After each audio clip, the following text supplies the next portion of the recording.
ঘটনাপড়ে এক ছোট্ট গ্রামে বাস করত রঘু নামে এক গরিব মানুষ। তার ঘর ছিল মাটির, জামা কাপড় ছিল ছেঁড়া।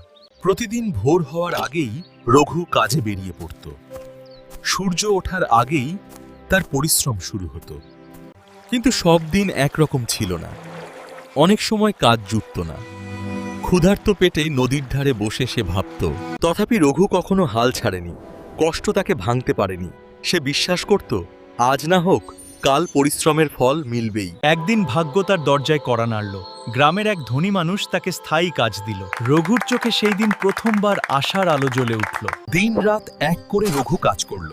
তার সততা আর পরিশ্রম সবার মন জয় করল।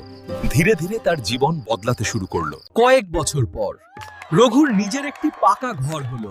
যে মানুষটিকে কেউ চিনত না, আজ তাকে সবাই সম্মান করে। রঘুর জীবন আমাদের শেখায়, পরিশ্রম আর ধৈর্য থাকলে গরিব মানুষও একদিন সফল হতে পারে।